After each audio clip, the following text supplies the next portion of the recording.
I don't I don't have a Team Great Britain jersey, so I'll wear my Team Europe. Even though I understand with Brexit, England's not going to be part of Europe anymore. They're just gonna just be friends. Relationship ends. They're just gonna try to be friends with each other. But all that aside, today was a good day if you're a fan of Great Britain. The game was scoreless after one. Second period, France rattles off 3 goals, and then cue the comeback. The What Great Britain did today is part of that underdog story that I was discussing in yesterday's World Hockey Championships video. It's a good story. So Britain chips away at that lead. They tie it up at 3 in the third period, late in third, and in overtime, Ben Davies gets it done. I also wanted to mention because Ben Davies getting the game winner is nice, but Ben O'Connor with 3 assists that stands out as well.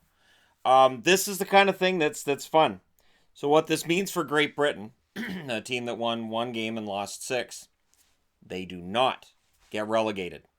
Great Britain will stay at the top tier for men's hockey next year. And I know people say, "Oh, the hockey's too expensive.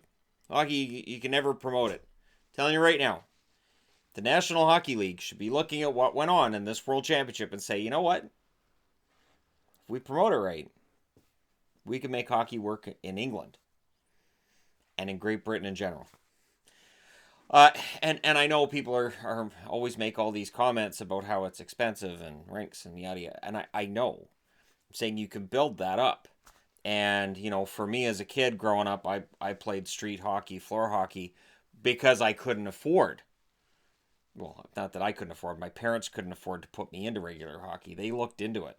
They looked into the skating lessons, the time, the money. Just wasn't there for them. Just wasn't there.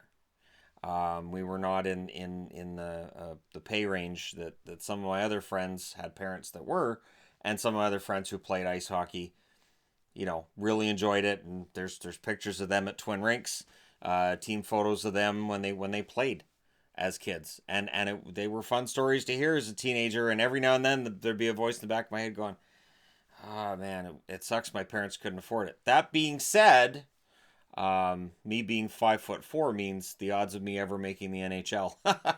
No, no, just no. Mm-mm. No. Doesn't matter how much heart, drive, and determination I had as a teenager. That's just a no. I would have been destroyed. I also, as a teenager, weighed 118 pounds. So, yeah, 5'4", 118 pounds. That's not a hockey player. It's certainly not a basketball player. You can argue it's not a baseball player either.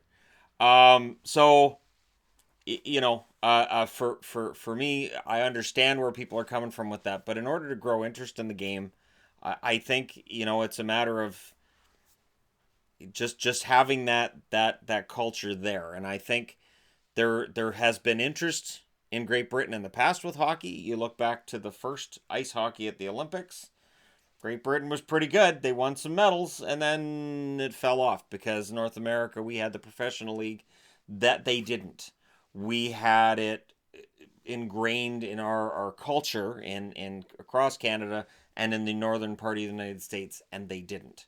But it doesn't mean they can't start catching up a little bit. So hopefully, with the fact they're going to stay in next year's tournament as well, so that's back-to-back years playing against the top names. People in Great Britain can watch some of these top names playing against them and can say, "Wow, this is really kind of a fun sport." And a Ben Davies goal in overtime, and some of these moments they can look at and say, I like that. This is great. It's that kind of moment that I think when I look at Canada, I think Canada needs that with soccer. I think Canada needs something good to happen with soccer because our soccer squad has been poor for a very long time. And so that's and it's a great equivalency I can make there of Canada, where there's an interest in, we know soccer's there, we're just not very good at it, and the organization isn't of the same level that you'd see in Britain, obviously. And so with hockey, it's a matter of some nations having some catching up to do. Is it ever going to be the global phenomenon that soccer is? No, hockey will never get there. But ice hockey absolutely is an exciting sport. I love it. I cover it every day. And today, if you're a fan in Great Britain, you had good reason to celebrate. And it is one of those things that as this channel gets bigger and I think about what would the ultimate goal be, it would be to go to some of these European countries where hockey is just gaining a footing, where it's not quite mainstream, and go over and report on some of those leagues where maybe there's 300 people in the building, maybe there's only 100. Report on those smaller minor European leagues where guys are playing it for the love of the game. They're certainly not playing it for the same reasons that there are some in the National Hockey League. You can tell that fire's just not really there. It's just, if I play this year, I make $2 million, so yeah, I'll play. And there's some of that you can see absolutely in the National Hockey League with certain players. So it would be enjoyable, and that is one of those ultimate goal things, would be being able to tour around Europe and see firsthand how hockey has cultivated a following with some very, very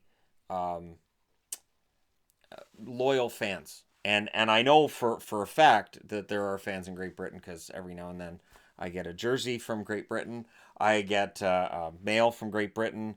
I have Bracknell Bees stuff around my house because I get it from Great Britain. So there's definitely the interest there, and hopefully the result today can help foster some extra interest, because it's a great game. And so, yeah, if you can say, well, there's no rinks and it's really expensive, or you can just buy a hockey stick and a hockey ball. The hockey net is even kind of, I mean, it's nice to have one, but I've certainly played road hockey games where it ends with, that wasn't a goal. Yeah, it was. That would have gone, no, it would have hit the post. Your jacket's not the post. Well, right now it is the post. So, yeah, that's not a goal. I've had soccer games that way too.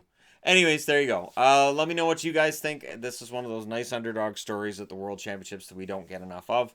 And it's nice that Great Britain, the first time they've had a shot in a very long time at doing something in hockey, yeah, they get destroyed by Canada, they get destroyed by Denmark, and that's what everybody will focus on.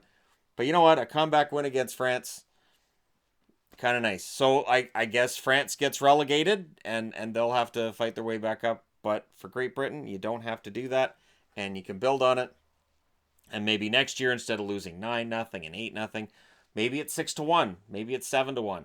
And it's that kind of just gradual building that can lead to a country going from being where Great Britain is right now to where a team like Switzerland is right now, or a team like Germany. And Germany's had their ups and downs, but right now they seem to be in pretty good shape. And for the Swiss, pretty good shape as well. Now we'll get into the medal rounds. I may very well do reports for the medal rounds, and on who wins and if there's upsets, and we'll see what happens. But let me know what you guys think in the comment section below. As always, don't forget to hit like and subscribe if you're browsing your way through. You just happened upon this video, and hey, congratulations to Great Britain. No relegation for them. I will talk to you guys again soon.